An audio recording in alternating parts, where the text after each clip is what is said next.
everyone, welcome to Kids Area Online. Exam എങ്ങനെയുണ്ടായിരുന്നു? Easy ആയിരുന്നോ? എല്ലാവരും നല്ലതുപോലെ എക്സാം എഴുതിയില്ലേ? ഇന്റഗ്രേഷൻ എക്സാം നല്ല ഈസി ആയിരുന്നു. എല്ലാവരും കറക്റ്റായിട്ട് എഴുതിയിട്ടുണ്ടാവും. നമുക്ക് ക്വസ്റ്റ്യനും ആൻസേഴ്സ് ഒക്കെ ഒന്ന് നോക്കാം കേട്ടോ. അതിനു മുൻപ് മറ്റൊരു കാര്യം കൂടി പറയട്ടെ. ഏപ്രിൽ 1 മുതൽ കിഡ്സ് ഏരിയ ഓൺലൈൻ്റെ വെക്കേഷൻ ക്ലാസ്സുകൾ സ്റ്റാർട്ട് ആവുകയാണ്. ഏപ്രിൽ 1-നാണ് സ്റ്റാർട്ട് ആവുന്നത്. ഒത്തിരി ക്ലാസ്സുകൾ ഈ വെക്കേഷന് കിഡ്സ് ഏരിയ ഓൺലൈൻ നൽകുന്നുണ്ട്. മലയാളം, ഇംഗ്ലീഷ്, ഹിന്ദി ഈ സബ്ജക്ട്സ് ഇപ്പോഴും വായിക്കുവാനും കൂട്ടി എഴുതുവാനും കൂട്ടി വായിക്കുവാനും ബുദ്ധിമുട്ടുള്ള ഒത്തിരി കുട്ടികളുണ്ട്. അവർക്കായിട്ട് മലയാളം, ഇംഗ്ലീഷ്, ഹിന്ദി ഈ സബ്ജക്റ്റിൻ്റെ reading and writing basic class ആണ്. കൂട്ടി എഴുതാനും കൂട്ടി വായിക്കാനും ഒക്കെ പഠിപ്പിക്കും. അതുപോലെ സ്പോക്കൺ ഇംഗ്ലീഷ് ക്ലാസ്, കുട്ടികൾക്കായി സ്പോക്കൺ ഇംഗ്ലീഷ് ക്ലാസ് ഒരുക്കിയിട്ടുണ്ട്. ഇംഗ്ലീഷ് ഗ്രാമർ ക്ലാസ്, എക്സാം സ്വന്തമായിട്ട് എഴുതാൻ, സ്വന്തമായിട്ട് സെന്റൻസ് ഒക്കെ ഉണ്ടാക്കാനായിട്ട് ഇംഗ്ലീഷ് ഗ്രാമർ അറിഞ്ഞിരിക്കണം. അതിനായിട്ടുള്ള ഇംഗ്ലീഷ് ഗ്രാമർ ക്ലാസ് നൽകുന്നുണ്ട്. മാത്സ് ബേസിക്, ഇപ്പോഴും കുട്ടികൾക്ക് multiplication table, addition, subtraction, multiplication, division ഇതൊന്നും അറിയാത്ത കുട്ടികളുണ്ട്.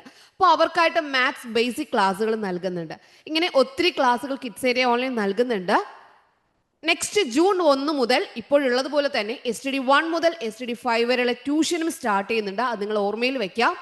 എല്ലാ ക്ലാസ്സുകളും സൂമിൽ ലൈവായിട്ടാണ് വരുന്നത്. നിങ്ങൾ ഏതെങ്കിലും ദിവസം ആബ്സെന്റ് ആവുകയാണെങ്കിൽ പേടിക്കേണ്ട, അന്നത്തെ റെക്കോർഡ് ക്ലാസ്സുകൾ നിങ്ങൾക്ക് അയച്ചു തരുന്നതാണ്. അപ്പോൾ നിങ്ങൾ ചെയ്യേണ്ടത് ഇത്ര മാത്രം. ഇവിടെ നൽകിയിട്ടുള്ള വാട്സപ്പ് നമ്പറിൽ വാട്സപ്പ് മെസ്സേജ് അയക്കുക. 9746487799 ഈ വാട്സപ്പ് നമ്പറിലേക്ക് നിങ്ങൾക്ക് ഏത് ക്ലാസ് ആണോ വേണ്ടത് അതിൻ്റെ ഡീറ്റെയിൽസ് ചോദിച്ചു കഴിഞ്ഞാൽ ഇവിടെ നിന്ന് അയച്ചു തരുന്നതാണ്. ഓക്കെ, ക്ലാസ് 2 ഉദ്ഗ്രഥനം ഇന്റഗ്രേഷൻ ഡേ 1. ഒന്നാമത്തെ പ്രവർത്തനം പാടാം രസിക്കാം. പാടാം എന്നുള്ളതായിരുന്നു. ഇത് അക്ഷരത്തെറ്റില്ലാതെ എന്ത് ചെയ്യണം? പാടണം.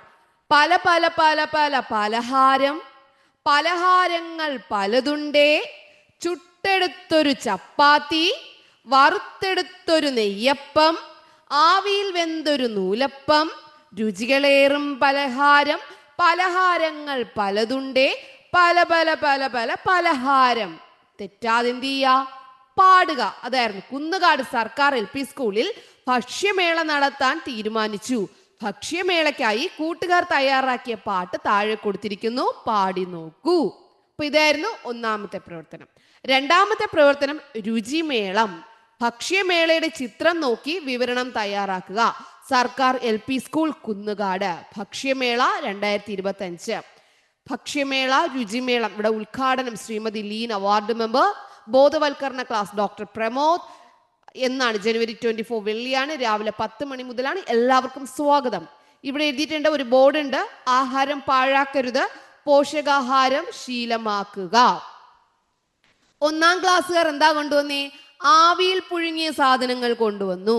2-ാം ക്ലാസ്സുകാരോ ചുട്ടെടുത്ത പലഹാരങ്ങളാണ് കൊണ്ടുവന്നത്. 3-ാം ക്ലാസ്സുകാർ എണ്ണയിൽ വറുത്തെടുത്ത പലഹാരങ്ങൾ കൊണ്ടുവന്നു. 4-ാം ക്ലാസ്സിലെ കുട്ടികളോ വേവിക്കാത്ത പലഹാരങ്ങൾ കൊണ്ടുവന്നു. അപ്പോൾ 1-ാം ക്ലാസ്, 2-ാം ക്ലാസ്, 3-ാം ക്ലാസ്, 4-ാം ക്ലാസ് ആവിയിൽ പുഴുങ്ങിയതുണ്ട്, ചുട്ടെടുത്തതുണ്ട്, എണ്ണയിൽ വറുത്തവയുണ്ട്, വേവിക്കാത്തവയുണ്ട്. അപ്പൊ ഇതെല്ലാവർക്കും മനസ്സിലായാലോ? ഇത് നല്ല പഠിച്ചതാണ്. ഓക്കെ. അപ്പൊ ഈ രണ്ടാമത്തെ പ്രവർത്തനം എന്ന് പറഞ്ഞാൽ വിവരണം തയ്യാറാക്കാം. എങ്ങനെ തയ്യാറാക്കാം? സർക്കാർ LP സ്കൂൾ കുന്നുകാടിൽ ഭക്ഷ്യമേള നടക്കുന്നു. ഉദ്ഘാടനം ചെയ്തു. ആരാണ് ചെയ്തത്? അതൊക്കെ എഴുതാട്ടോ. ഇനി 1-ാം ക്ലാസ്സുകാർ ആവിയിൽ പുഴുങ്ങിയ ആഹാരങ്ങളാണ് കൊണ്ടുവന്നത്. ഏതൊക്കെയാണ്? ഇനി ഏറ്റവും ലാസ്റ്റ് എന്ത് എഴുതാം? അവിടെ പരസ്യ ബോർഡ് വെച്ചിട്ടുണ്ടായിരുന്നു. അതിൽ എന്ത് എഴുതിയിരിക്കുന്നു?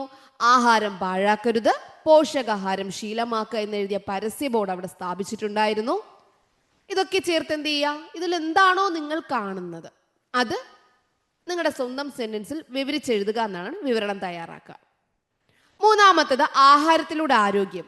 ആരോഗ്യത്തോടെ വളരാനും പ്രവൃത്തി ചെയ്യാനുള്ള ശക്തി ലഭിക്കാനും ആഹാരത്തിൽ വേണ്ടതെല്ലാം ഉൾപ്പെടുത്തണം. ഡോക്ടർ പറഞ്ഞ കാര്യങ്ങൾ ലാവണ്യ ഓർത്തു.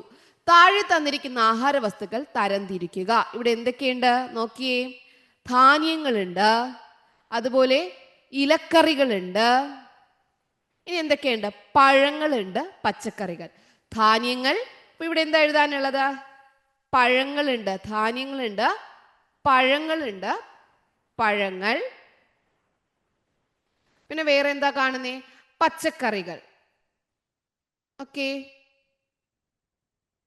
ഇങ്ങനെ എഴുതണം. പക്ഷെ ഇവിടെ പഴങ്ങളാണോ പച്ചക്കറികളാണോ എഴുതേണ്ടത് എന്നുള്ളത് നമ്മൾ എന്ത് ചെയ്യണം? താഴോട്ട് നോക്കുക. ഇവിടെ പപ്പായ എഴുതിയിരിക്കുന്നു. അപ്പോൾ ഇവിടെ എന്ത് എഴുതാൻ പാടുള്ളൂ? പഴങ്ങൾ. ഇവിടെ പാവയ്ക്ക് എഴുതിയിട്ടുണ്ട്. അതുകൊണ്ട് ഇവിടെ എന്ത് എഴുതണം? പച്ചക്കറികൾ. ഓക്കെ, പഴങ്ങൾ, പച്ചക്കറികൾ. മനസ്സിലായല്ലോ? ബാക്കി നമ്മൾ എഴുതുക. ചോളം, ഗോതമ്പ്. ചോളവും ഗോതമ്പും എവിടെ എഴുതണം? ധാന്യങ്ങളിൽ എഴുതേണ്ടതാണ് ചോളവും ഗോതമ്പും. ധാന്യങ്ങളിൽ എന്ത് എഴുതണം? ചോളം, ഗോതമ്പ്. രണ്ടിന്റെ ചിത്രമാണ് ഇവിടെ നൽകിയിട്ടുള്ളത്. ചോളവും ഗോതമ്പും. ഓക്കെ, അടുത്ത് പഴങ്ങൾ. ഏതൊക്കെ പഴങ്ങളാണ് ഇവിടെ ഉള്ളത്? പപ്പായ ഉണ്ട്, ഏത്തപ്പഴം ഉണ്ട്, അല്ലെങ്കിൽ പഴമുണ്ട്. അപ്പൊ പഴങ്ങളിൽ എന്തൊക്കെ എഴുതേണ്ടത്? പഴങ്ങളിൽ എന്തൊക്കെ എഴുതാം?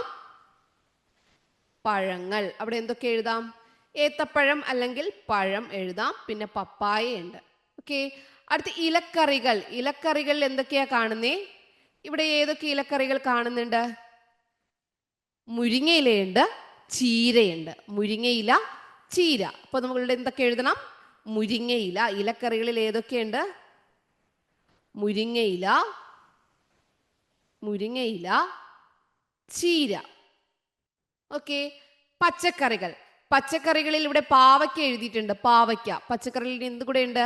പയർ. എന്തുണ്ട്? പയർ. അപ്പൊ ഇവിടെ എന്ത് എഴുതണം? പച്ചക്കറികൾ. പച്ചക്കറികൾ, പാവയ്ക്ക, പയർ. ഇവിടെ എഴുതാനുള്ളത് പച്ചക്കറികൾ. പച്ചക്കറികൾ, പച്ചക്കറികൾ, പച്ചക്കറികൾ. ഏതൊക്കെയാണ്? പാവയ്ക്കയും പയറും. അപ്പൊ എല്ലാവരും ഈ പ്രവർത്തനവും നല്ലതുപോലെ എഴുതിയല്ലോ. മൂന്നാമത്തെ പ്രവർത്തനം. ഇനി നാലാമത്തെ പ്രവർത്തനം നോക്കാം. വിത്തുകൾ എത്ര?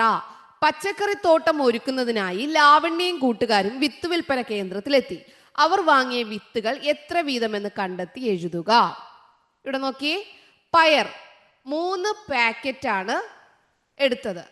ഒരു പാക്കറ്റിൽ എത്ര വിത്തുണ്ട് അത് നമ്മൾ കണ്ടെത്തണം. ആകെ വിത്തുകൾ 15 ആണ്. അപ്പൊ 3നോട് എത്ര ഗുണിച്ചാൽ 15 കിട്ടും? 1 3 3, 2 3 6, 3 3 9, 4 3 12, 5 3 15. 5 into 3 is equal to 15. 5 3 15. Okay, ഒരു പാക്കറ്റിൽ 5 വിത്തുണ്ട്. അങ്ങനെ 3 പാക്കറ്റ് എടുത്തപ്പോൾ എത്ര വിത്ത് കിട്ടി? 15 വിത്ത് കിട്ടി. വെണ്ട. ഒരു പാക്കറ്റിൽ 2 സീഡ്സ് ആണുള്ളത്. എത്ര പാക്കറ്റുകൾ എടുത്തു? 9. അപ്പോൾ ആകെ വിത്തുകൾ എത്രയാ? 2 into 9. 2 into 9, 18. മത്തൻ. ഒരു പാക്കറ്റിൽ 10 വിത്തുകളുണ്ട്. ആകെ വിത്തുകൾ 80 ആണ്. അപ്പോൾ 10 into 8 is equal to 80.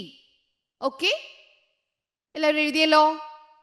അടുത്ത ചോദ്യം ക്രിയ എഴുതുക എന്നുള്ളതാണ്. ക്രിയ എങ്ങനെ എഴുതാം? ഇവിടെ എത്ര വിത്തുണ്ടെന്ന് എണ്ണുക. 1 2 3 4 5. ഇവിടെ 5. ഇവിടെ എത്ര വിത്തുകൾ ഉണ്ടെന്ന് നോക്കാം. 1 2 3 4 5. 5.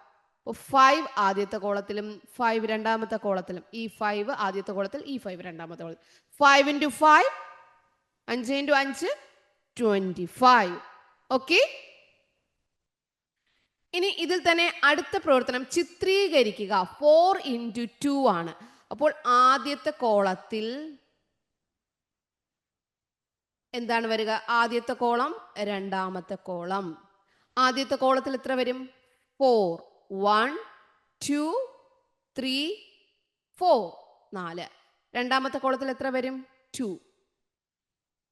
4 into 2 is equal to 8. Okay, പ്രവർത്തനം 5. ലാവണ്യയ്ക്കും കൂട്ടുകാർക്കും വിത്തിന് ചിലവായ തുക സൂചനയിൽ നിന്നും കണ്ടെത്തുക. തുകയെ വ്യത്യസ്ത രീതിയിൽ എഴുതുക. ഇത് നിങ്ങൾക്കറിയാം. 6 10. 6 tens എന്ന് പറഞ്ഞാൽ 60, 60. 2 5 എന്ന് പറഞ്ഞാൽ 2 അഞ്ചുകൾ എന്ന് പറഞ്ഞാൽ 10. അപ്പൊ ടോട്ടൽ എത്രയാ? 70. അപ്പൊ എത്ര രൂപയുണ്ട് ഇവിടെ? 70 ആണ് നമ്മൾ നടുക്ക് എഴുതാനുള്ളത്. അപ്പൊ നമുക്ക് എന്ത് എഴുതാം? 70. തുകയെ വ്യത്യസ്ത 70 ഒന്നുകൾ, അല്ലെങ്കിൽ 70 1 രൂപ. 1 രൂപ എത്ര എണ്ണം ഉണ്ട്? 70. 70 1 രൂപ. ഇനി എന്തെഴുതാം? 5 10ഉം ബാക്കി എത്ര അഞ്ചുകളുണ്ട് എന്ന രീതിയിൽ നമുക്ക് എഴുതാം. അല്ലെങ്കിൽ ഒരു 50 രൂപ. നിങ്ങൾക്ക് ഏത് രീതിയിലാണോ 70-ന് എഴുതാനുള്ളത് പല രീതിയിലും എഴുതാം. ഓക്കെ, നിങ്ങൾ ഓരോരുത്തരും ഓരോ രീതിയിലായിരിക്കും അത് എഴുതിയിട്ടുണ്ടാവുക. ആറാമത്തെ നോക്കാം, വിശേഷം പങ്കിടാം. വിശേഷം പങ്കിടാം സംഭാഷണം എഴുതുക എന്നുള്ളതാണ്.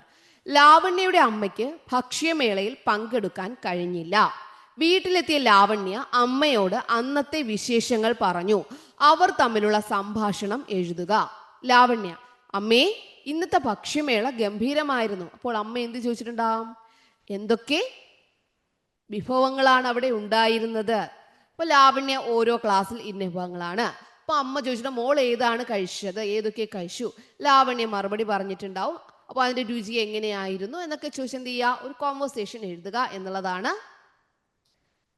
നിങ്ങൾ നിങ്ങളുടേതായ രീതിയിൽ എഴുതുക കേട്ടോ. ടീച്ചർ പറഞ്ഞതുപോലെയല്ല, ഓരോ കുട്ടികളും ഓരോ വ്യത്യസ്തമായ രീതിയിലായിരിക്കും എഴുതിയിട്ടുണ്ടാവുക. സംഭാഷണം എഴുതുക എന്നുള്ളതായിരുന്നു ആറാമത്തെ പ്രവർത്തനം. ഓക്കെ, അപ്പൊ എല്ലാവർക്കും എക്സാം ഈസി ആയിരുന്നല്ലോ.